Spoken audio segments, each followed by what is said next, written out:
Assalamualaikum warahmatullahi wabarakatuh. Azan merupakan panggilan bagi umat Islam untuk menunaikan ibadah sholat.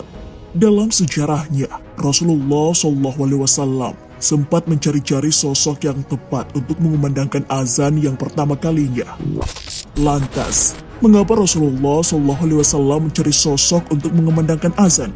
Mengapa bukan Rasulullah saja yang mengumandangkan azan?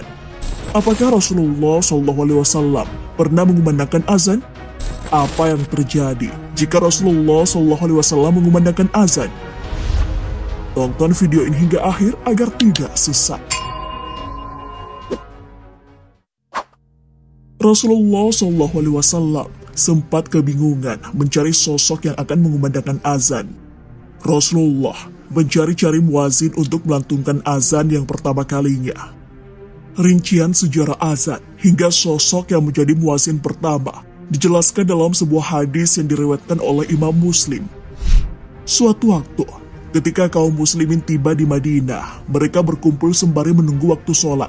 Namun, tidak seorang pun di antara mereka yang bisa memberitahukan bahwa waktu sholat telah masuk. Sehingga pada suatu hari, mereka bermusyawarah untuk membahas persoalan tersebut. Sebagian sahabat mengusulkan agar menggunakan lonceng sebagaimana yang digunakan oleh orang-orang Nasrani.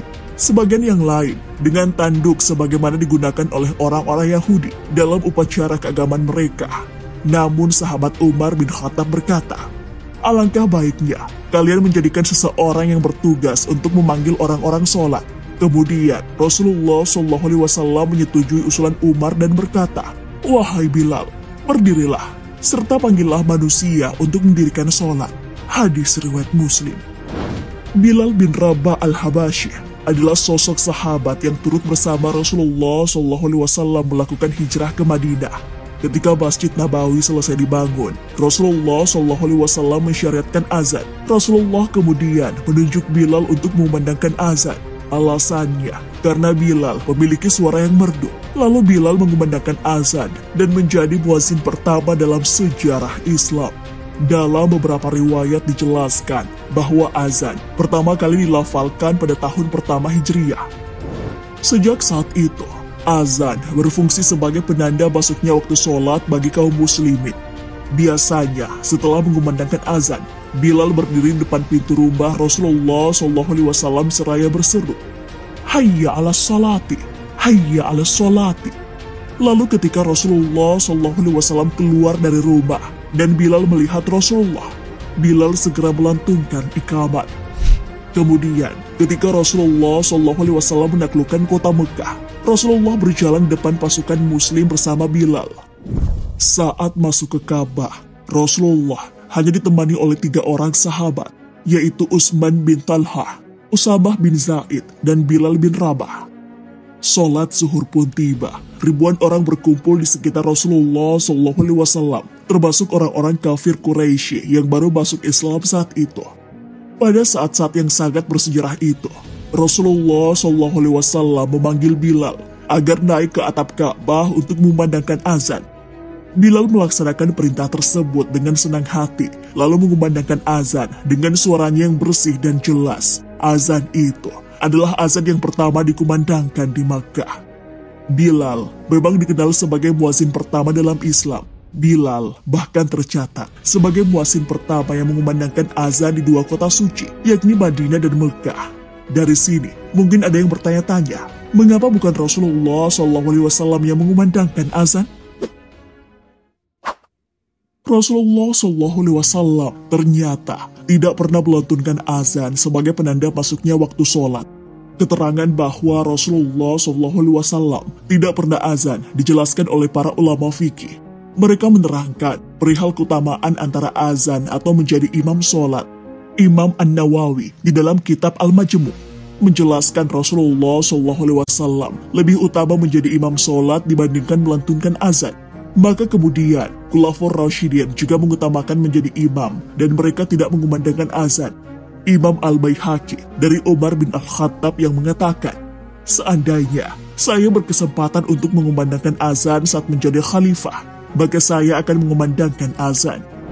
Mereka tidak mengumandangkan azan disebabkan mereka sibuk dengan urusan umat muslim yang tidak bisa digantikan dengan selain mereka. Maka tidak ada waktu kosong untuk mengumandangkan azan. Adapun menjadi imam sholat berjamaah merupakan suatu keharusan bagi mereka.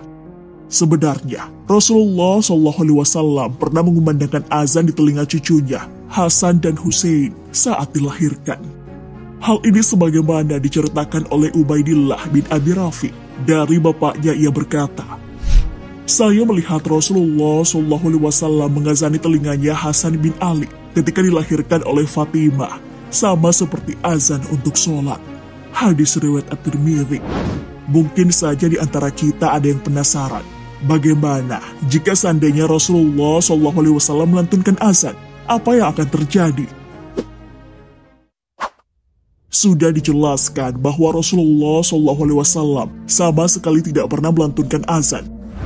Ulama fikih pun telah merumuskan hikmah-hikmah di balik Rasulullah SAW tidak mengumandangkan azan untuk sholat semasa hidupnya. Jika Rasulullah SAW mengumandangkan azan, maka dikhawatirkan orang yang tidak langsung menjawab seruan Rasulullah SAW. Maksudnya orang-orang tidak segera bergegas ke masjid untuk melaksanakan ibadah sholat. Kekhawatiran itu bahwa dijelaskan dalam Al-Quran. Allah Subhanahu wa Ta'ala berfirman, "Maka hendaklah orang-orang yang menyalahi perintah Rasul takut akan ditimpa cobaan atau ditimpa azab yang pedih." Quran Surah An-Nur ayat 63. Di dalam kitab Mawahibul Jalil mengatakan bahwa Rasulullah SAW tidak melantunkan azan saat masuknya waktu sholat, karena jika Rasulullah SAW mengatakan hayya 'alas sholah dan umat Islam tidak segera melaksanakan, maka mereka pun akan disiksa. Alasan kedua, Rasulullah SAW tidak melantunkan azan karena beliau adalah Rasul, maka tidak boleh bersaksi atas dirinya sendiri, yakni mengucapkan asyhadu anna Muhammadar Rasulullah sebagai salah satu lafaz dalam azan. Alasan ketiga, jika Rasulullah SAW mengumandangkan azan dan sampai pada lafaz asyhadu anna Muhammadar Rasulullah, maka seakan ada pemahaman bahwa ada nabi selain dirinya. Lafaz azan yang tahu pertama kalinya adalah dalam mimpi sahabat Rasulullah SAW, yakni Abdullah bin Sa'id, bukan dalam mimpi Rasulullah SAW. Maka dari itu, Rasulullah SAW mewakilkan kepada selain darinya untuk mengumandangkan azan. Dalam sebuah riwayat juga dijelaskan bahwa pada saat Abdullah bin Sa'id menceritakan mimpinya mengenai lafal-lafal azan itu kepada Rasulullah SAW, sahabat Umar bin Khattab pun mengakui hal yang sama. Beliau juga telah bermimpi dengan mimpi yang serupa dengan Abdullah bin Sa'id.